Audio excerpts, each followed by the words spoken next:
Hello and welcome to another episode of Thick Slices and Deep Cuts. This evening I will be ranking and discussing the French band. I'm not sure what you call them. They're not quite totally death metal, or they're not quite totally thrash metal, they're not completely progressive metal, but they're all of those things. They're even experimental. I'm talking about GOJIRA from the south of France. One of the most successful modern heavy bands. Just a really awesome, interesting band. They sound a little bit like a lot of bands, but they definitely have their own thing. I hear a lot of like a Sepultura with a little bit of a Tool influence, and I saw them on tour with Opeth and Devin Townsend Project, two more bands that they're kind of related with. A little bit of Mastodon maybe in there. Sometimes I hear some Voivod, things like that, but maybe even Fear Factory or something like that. But anyway, the interesting thing is they have 6 albums, all good to excellent albums. And as I was reviewing for this ranking, of course they said that, hey, we're dropping our 7th album on April 30th. And, you know, as of today, I think it's February 22nd, but I was all in Gojira mode, so rather than wait and rank 7 albums, I just thought I'm going to rank the 6, and I'm going to discuss what I've heard and what I do know about the upcoming album Fortitude that'll be out in about 9 weeks or so. So I'll try and bring that into this podcast as much as I can, so that even though that album's almost about to come out, we'll at least have it included in here. And if we go long enough, I think it'll be on the background music here. But again, 6 albums. Band formed all the way back in 1996 as Godzilla. And have had the same exact lineup since like 1998, and basically 3/4 since the very beginning. I guess there was a name conflict, so they went with the original Japanese phonetic pronunciation, which is Gojira. Same lineup all the way through. I was very familiar with their first, I was not as familiar with their early work. So I spent a lot of time listening to the early stuff in this review, and I was really surprised. I thought it might be like a real rough version of the band, but those early albums are absolutely solid. You know, the other thing I love about this band, they're heavily rhythm-based. I feel like everything comes from the rhythms. I think Mario Duplantier is the most underrated heavy drummer out there. He's absolutely insane.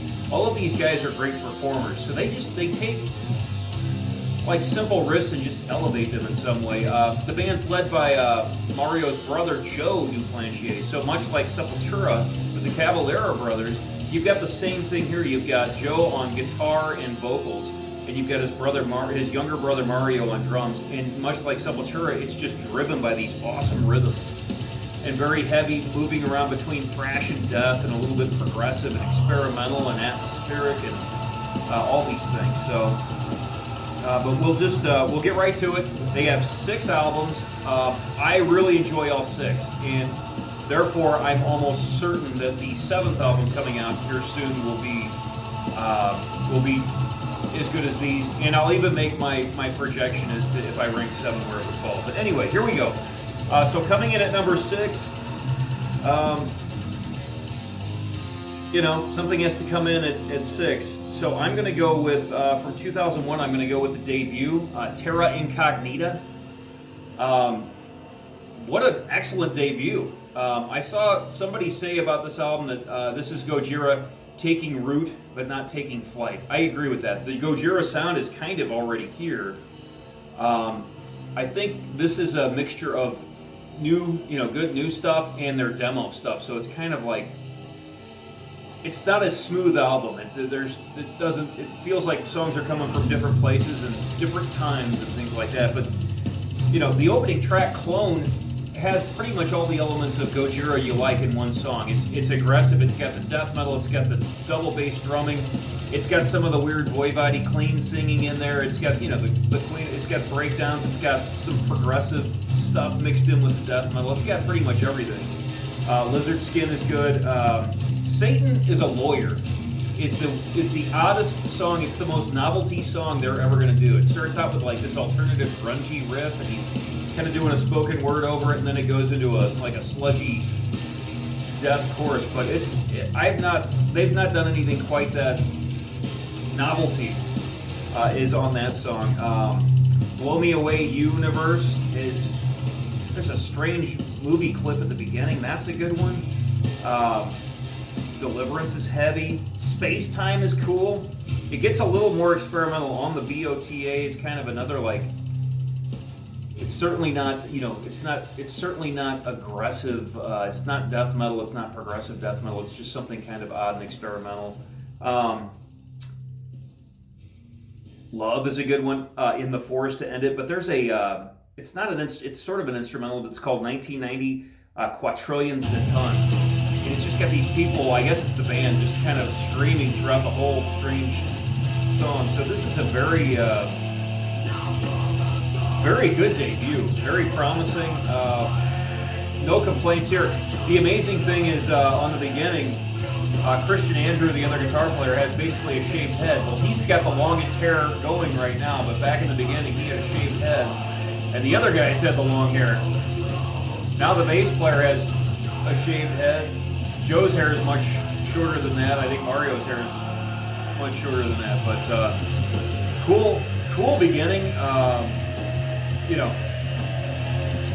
This band has tons of talent, shows tons of promise on here. So if this is their 6th of 6 albums, this band has a legacy going right now. So coming in at number 6.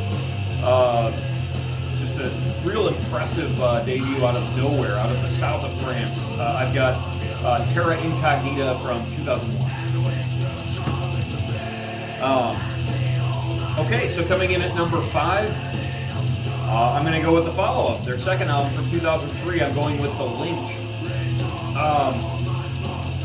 The title track is excellent. This album is much more cohesive, although it's still not perfectly cohesive. I think the song Wisdom is kind of out of nowhere, and it comes from the demo days as well. But this album seems a little more focused, maybe.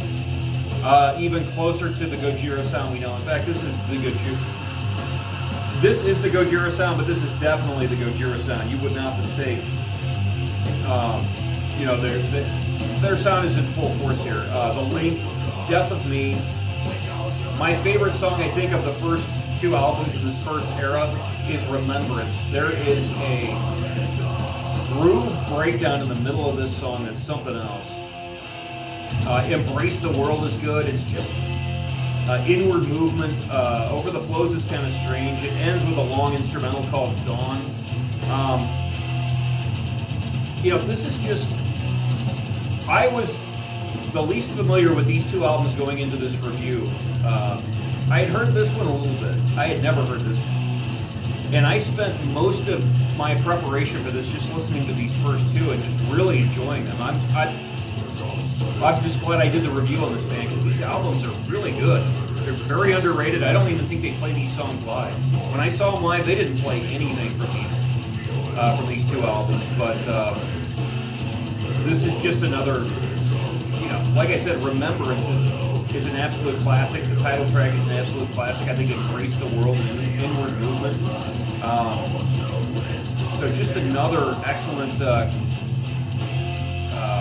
release here. I think they're getting a little bit closer to some of the tribal sounds. They've got some tribal interludes. All these albums, by the way, have interludes. I think every Gojira album has at least 1 or 2 interludes, and this one has a little bit more of the tribal thing going on. But just another excellent release here. So coming in at number 5, I have from 03, I have The Link. And if you like this early era, apparently there's a DVD out there of a concert from 03 called The Link Alive, where they play pretty much everything from here. They lead it off with Remembrance, and they play a lot from Terra Incognita. So I didn't have a chance to check that out for this album ranking, but that would be something worth checking into as well if you like this era. So at number 5, I've got their second album from 03. I have The Link.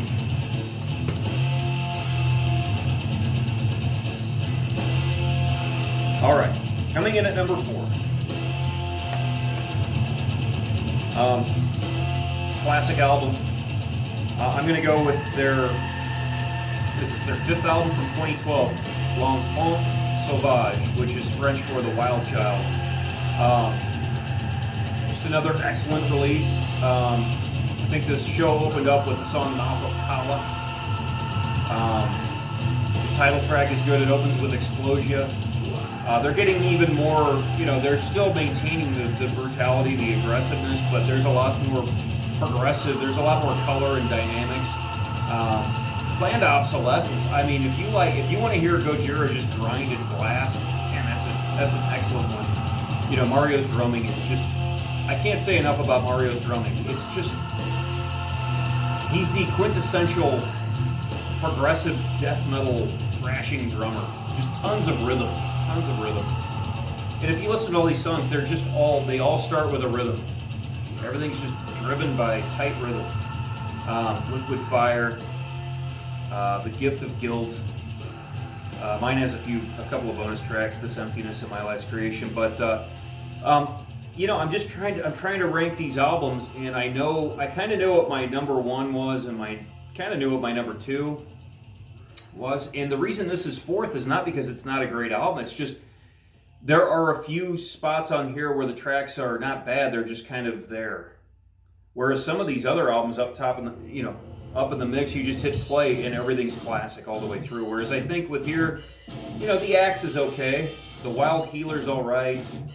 Pain as a Master's okay. Born in Winter, The Fall, those are all okay tracks, but I'm just looking at how many classics are on here, and I'm thinking Explosia, the title track, Liquid Fire, Planned Obsolescence, Mouth of Kala, The Gift of Guilt. I think that's like, 7 of 10 or 7 of 11 or how many ever tracks are on here. So I think this is an excellent album, but I think it's in between. I think it's during an era of the band where they were putting out masterpieces, and this is, this probably isn't a masterpiece, but it's pretty damn good.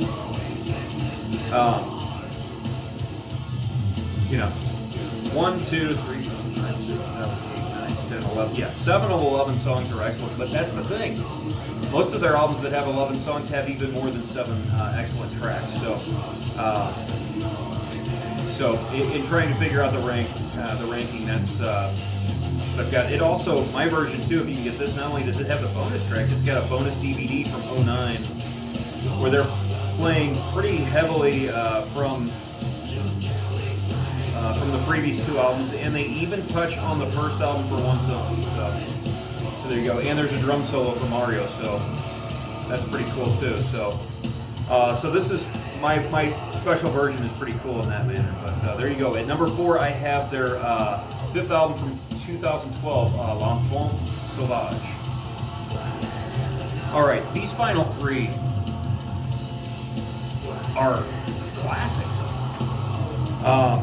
I love this album cover. It's so simple, yet it really is cool. At number 3, I have their 3rd album from 2005, From Mars to Sirius.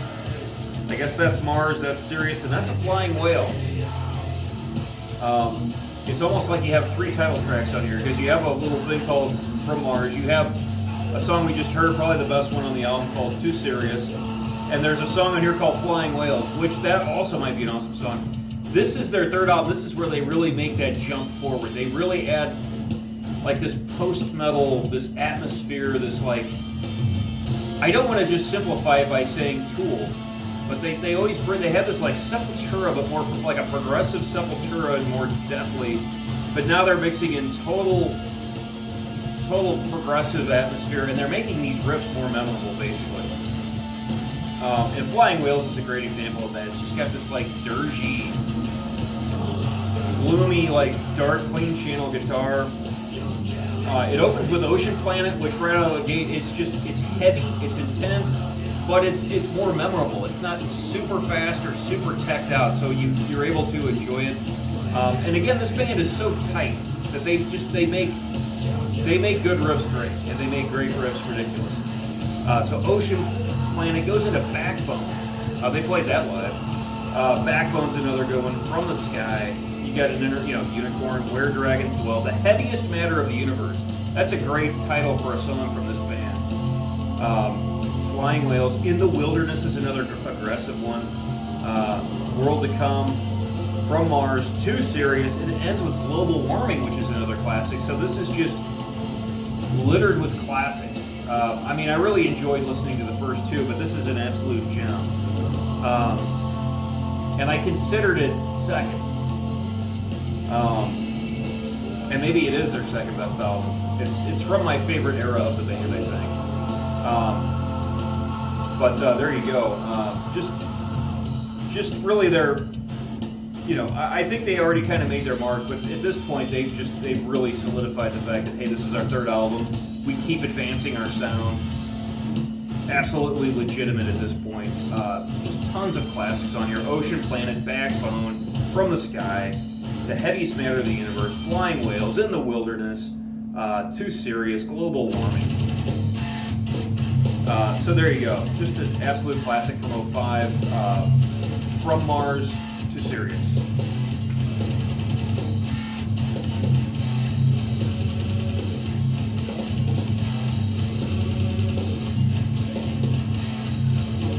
Great riff.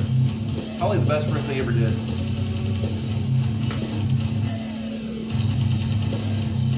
Okay, here we go. Coming in at number 2. I guess you could call this their most recent album. I mean, they have one coming out in like 2 months, but at number 2, I'm going with, for 2016, I'm going with Magma. This album is great. I don't know if it's quite as brutally death metal all the way through as their previous albums, but it's so memorable, it's so focused, it's so like mature, but it just maintains all of that crunchy, you know, Ola Engla calls it chugging. It's just chugging, crunchy, awesome riffs all the time. There's a lot more of, they're channeling, and they do that on all their albums, but he's channeling a lot more of that clean singing, almost that voivody kind of cool thing. But the Shooting Star starts it off in just very cool fashion. Again, I hear a lot of voivod on this one. Silvera, they have videos for like over half these songs. Silvera is awesome and just ripping. The Cell, the same thing. Stranded is probably the biggest track on here. We just heard it. That's another jamming one. I mean, all these songs are catchy, memorable, and they still chug and crunch and do all the things you want them to do. You know, this also is not without interludes like Yellowstone and Liberation. But the title track Magma is cool. Prey is weird and cool too. Only Pain has that pedal bending thing like Dimebag from, you know, would do back on what was that, third Pantera album or whatever, the Far Beyond Driven album. They utilize that pedal pretty well. Lowlands is awesome. That's probably my second favorite. That might be my favorite song. I love Stranded. I love The Shooting Star, but Lowlands is really cool too. And again, they have videos for like Silvera, The Cell, Stranded, Lowlands. I know I've seen them do a live in the studio performance of The Shooting Star as well. But just another great, you know, great performance. So you know, what more can I say? I'm excited for the new album. But there you go, coming in at number 2. Just now full of memorable classics. And still maintaining the Gojira sound and moving it forward just a little bit more. I'm going with 2016 at number 2. I'm going with Magma. So there can be only one. I think this is for the most part, the consensus number 1 pick. I know it's my favorite album that they've done. I'm going with their 4th album from 08. I'm going with The Way of All Flesh. I mean, this is the epitome of what you want Gojira to sound like. It's just brutal, it's progressive, it's memorable, it's just, the drums are sick on here, the vocals are sick, but they still sing, the guitars are crunchy. We're listening to Toxic Garbage Island as we speak. It starts off with Ouroboros, Toxic Garbage Island. Then they get weird and experimental with A Sight to Behold, where they do this like vocoder voice. Yama's Messengers is this brutal mid-paced one where Mario's double bass drumming is insane. The Silver Chord is a cool little like interlude thing. All the Tears. Adoration for None has Randy Blythe of Lamb of God guesting. The Art of Dying is almost 10 minutes long. Esoteric Surgery is incredible. The line I like at the beginning, you have the power to heal yourself. Basically, your mind. Vacuity is awesome, that rhythm with the choked snare while they play through it, that's incredible.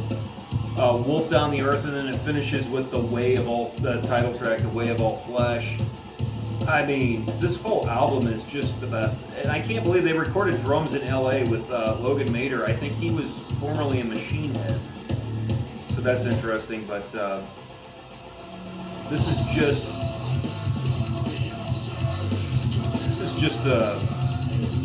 absolute classic. This is by far, before I even did Gojira and listened to the first album again and listened to the second album some more, or listened to the first album for the first time and listened to the second album some more, I was like, well, this is the number one pick. I know that. So there you go. At number one, I have The Way of All Flesh. So here we go, quickly to re-rank the current 6 albums they have. At number 6, I have their debut from 01, I have Terra Incognita. Number 5, I have their second album from 03, I have The Link. Number 4, their fifth album, 2012, L'Enfant Sauvage. Number 3, their third album from 05, From Mars to Sirius. At number 2, their sixth album from 2016, I have Magma. And at number 1, their fourth album from 08, I have The Way of All Flesh.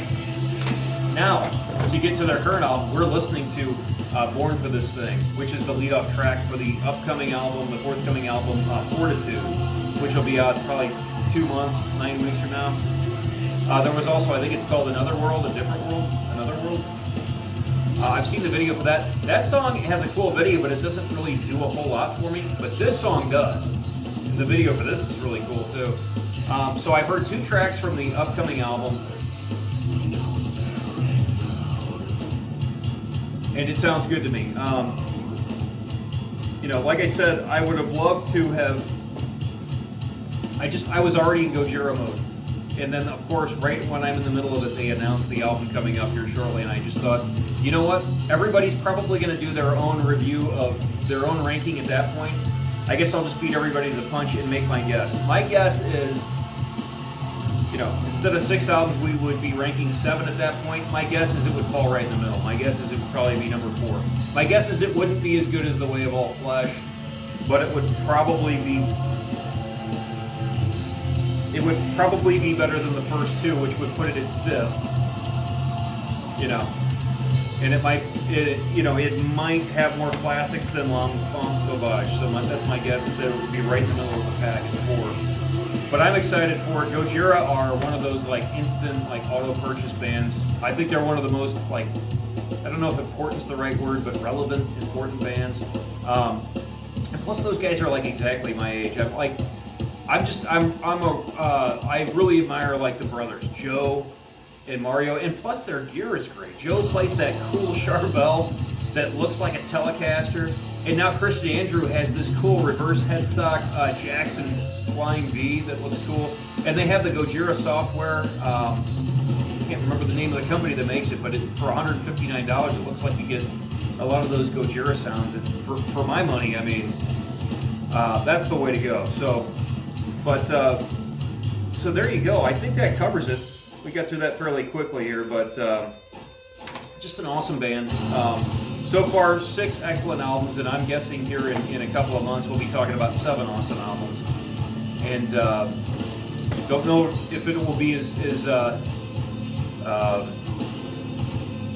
great as The Way of All Flesh or even the last one, Magma. Although I could see that, but. So there you go. That is ranking the albums of the mighty Gojira. So thanks for watching, and I will see you next time.